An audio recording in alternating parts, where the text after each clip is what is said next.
Tu veux en savoir plus sur tes émissions sur Vibe Radio, tu veux savoir plus sur tes stars préférées, ami, abonne-toi, mon ami, abonne-toi, ça marche. Karim ñu ñëwoon fii tey place de l'Indépendance mooy fi ñu la jàppoon fan yee ñu jàll. ñëwoon fii pour poser les quelques questions si lu jotoon na xew. ak si métier bi nga nekk ma bàyyi la nga nuyoo ak sénégalais yi. waaw maa ngi lay nuyu Sista di nuyu téléspectateurs yi tout di ziar di présenté wu man la Abdou Karim Gueye ñu gën ma xam ci Karim Xurum Xaax. su ma doon wax tey kan mooy Karim lan nga may tontu. bon Karim benn sénégalais la rek ah sénégalais benn jeune sénégalais la bu nekk rappeur nekk ci groupe bu tudd Masrouba Crew moo ko dëgër këcc nekk aussi activiste nekk ci mouvement bu ñuy wax mouvement nitu dëgg. est-ce que Karim révolutionnaire la. révolutionnaire est-ce que bon je sais pas bëgg naa ko nekk de bu fekkee ni ñi may dégg ñuy wax comme Thomas Sankara révolutionnaire woon ah je vais être révolutionnaire xamaguma ndax na mat naa ko mu teel. lan moo tax. waaw par rapport au contexte yi ñuy dund nous sommes dans un pays boo xamante ni ñëpp gis nañ ni mu demee l'Afrique a été menottée depuis des années ñun 60 ans d'indépendance 60 ans depuis ñu am indépendance ba tey tey la Afrique gën a yées tey suñu président dictature yi ñu am ay marionnettes lañ Senghor Abdou Diouf Abdoulaye Wade Macky Sall ñoom ñëpp tubaab bi ñoo leen wax naka la ñuy def léegi Macky Sall la ñëw gën caa yées sax moom donc ñun il faut ñu révolutionner wu il faut la révolution pour que Afrique change. pourquoi ngeen naan Macky Sall moo gën a yées si yeneen présidents yi ay marionnettes lañu wala yooyu noonu te am na ñeneen ñoo xamante ne gisuñu loolu. waaw xam nga dafa am ñaari angle ñeneen ñi nga xam ne gisuñu loolu peut-être man dama jàpp ni seen intérêt personnel moo tax mais sooy xool intérêt commun bi nga xool ni Sénégal bindoo ni muy doxee ak au moins nga xam ne am na lu ndaw lu Abdoulaye defoon sax moom mu ñëw dindiwaat ko Macky Sall nee na franc CFA baax na sans gàcce sans vergogne dans un pays où nous sommes indépendants on a tous les ressources on peut rien avoir lépp ñu jël ko jox ko benn nit boo xamante ni moom jabaram yaayam doomam ak waa France looy def da ngay tàggu France mais c'est grave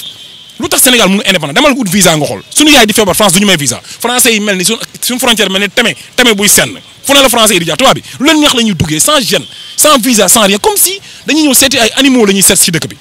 mais bu ñu jénguwul amul benn système bu dul violence maanaam pas violence rayante xeex mais ñu comprendre askan wi ñu jug le peuple jug xam ne moom moo souverain ñu bàyyi président yi nga xam France ñoo koy bëgg ñu leen di fal ñu taxaw jëlee fi njiiti teg koo xam ne c'est un révolutionnaire kenn ku gëm ni Sénégal dafa war a moom boppam. ñun ci direct bi ki ñu gisoon muy wax ak yow ku ñuul la woon nit bu ñuul la woon donc après la ñuy am écho wu que ne ay français ñoo la jàpp ak yooyu noonu ñun tamit ça nous a semblé un peu bizarre parce que ci vidéo yi gisuñu woon loolu. waaw xam nga dama toog di def live bi 5 minutes la durée ma gis ay tubaab quoi yu ñëw pour man ay touristes lañ dañ ko ba xam nga ngeew ak ay dañ ko mbaam rek tubaab bi ñëw di yëndu di xool ma ni bon xam na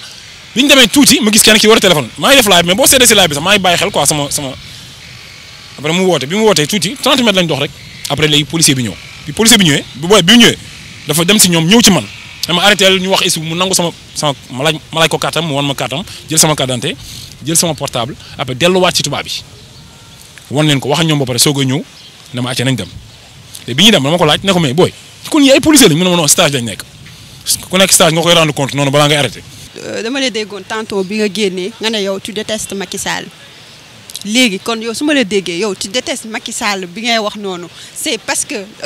lien bu mu am la ak français ak li nga jot a défendre fii nii yëpp wala c'est la personne en tant que telle moom moo la dérangé. non je déteste Macky Sall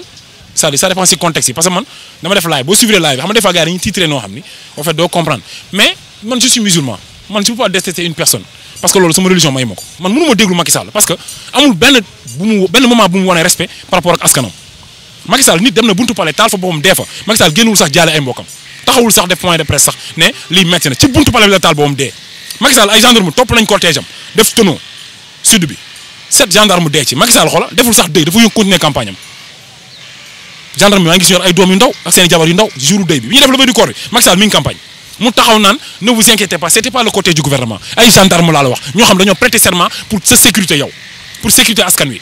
Macky Sall xoola dama la Macky Sall dafa dem jël suñu kérosène suñu passeport diplomatique suñuy avion suñuy ministre dem ñu caricaturer Seydina Mohamed un pays 95% de musulmans mu dem coton tubaab ne je suis Charlie. instant yi nii comme moom gagné na élection yi et que li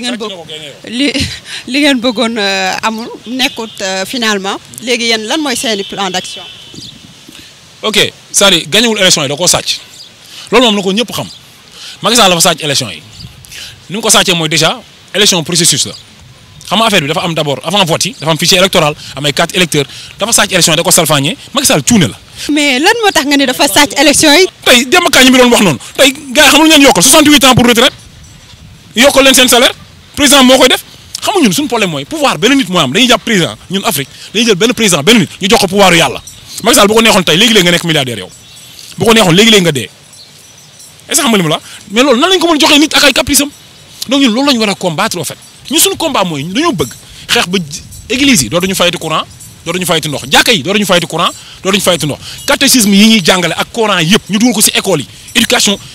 kii dugal ko ci ministère de l'éducation bi jàngal xale yi ñu xam lan mooy seen religion ci wàllu christianisme parce que tubaab bi ñu ngi yàq adduna bi quoi te ñoom boo xoolee en réalité sax ñoom respecté wuñu sax seen religion yi nekkoon France par exemple boo fa demoon mais France c'était une grande ville chrétienne diine dafa amoon doole mais tubaab bi yàq nañ ko franc-maçon yi yàq nañ ko te loolu la ñuy imprégné ci adduna bi yëpp nag di ko jaarale ci njiit yi nga xam ni c'est des marionnettes. si pays waxtaan lañ nekk mais est-ce que gënul ngeen defee ko ak dal di waxtaan. plutôt que di def seen génn yi ngeen di génn ay génn fii manifestation dàqante fii ak policiers yeeg yooyu noonu comme que gis manifestation préfet ngi nii fa laa jógee sànq dama fa may xarit préfet de Dakar musuma fàttaliku ma Macky Sall toogu bële foo demee demande d'autorisation mu nangu la ko il n'est pas préfet de Dakar il est préfet de Macky Sall il le sait il fait pas son job parce que man dama di sax est-ce qu'il est pas lâche parce que xam na ni son salaire il le mérite pas parce que constitution sénégalaise moo validé que le Sénégalais a le droit de manifester c'est écrit ñun dañu leen yëgal rek je me fait demande mais il refuse à chaque fois parce que arrangé wul président bi nanguwuñ ko ñun nag xeexuñu sànniwuñu xeer mais lu ñu yoon may dañ koy def man kenn mënu maa tere su ma bëggee waxaat toogaat fee di wax loolu moom doomu aadama mënu ma koo tere. léegi yow lan la lay def nga dellu si waat encore fii nii fi ñu la jàppee woon ban yëg-yëg nga am par rapport ak loolu noonu ndax aussi am nga si ay regret. non si c'était à refaire dama koy defaat te kenn mënu ma tere di def ay live fait kenn mënu ma tere aussi di ñëw place de l'indépendance kenn mënu ko kenn mënuñu tere di manifester kenn mënuñu tere ñuy xeexal suñu dëkk ba keroog ñuy dugg si bàmmeel loolu man maa ko wax te dëgg la si man vous les jeunes sénégalais vous da ngeen war a nekk ay patriotes. Le gars qui a tué les musulmans, tu sais ce qu'il a dit quand le juge lui a demandé la question pourquoi tu as fait ça, il a dit j'ai fait ça pour mon peuple. Il a tué ça. Il a dit aussi que man si on me laisse avec si on m'enlève les menottes là, je vais continuer à tuer des musulmans. C'est un problème d'éthique et de conception, c'est-à-dire ça dafa gëm li muy def quoi te pourtant li mu nekk du dëgg léegi maintenant yow mi nga xam dëgg sa dëkk ngay nekk di xeexal pour mu libre pour sa diine valeur yi taxaw mais yow kon yow looy ragal comme que mi ngi pare pour dee pour loo xam du dëgg ñun sénégalais dañu war a gëm Sénégal place de l'indépendance bi kenn moomu ko mooy place de l'indépendance fii la ndox mi daje ku bëgg ñëwal toog Ousmane Ngom moomu ko Macky Sall moomu ko Abdoulaye dem na bàyyi ko fi kenn moomu ko Sénégal moo ko moom loolu mooy cadre bi loolu mooy message bi merci beaucoup. voilà pour képp ku bëgg am samay actualité samay news xam si lan laa nekk abonnel ci chaîne YouTube bu Vibe Radio.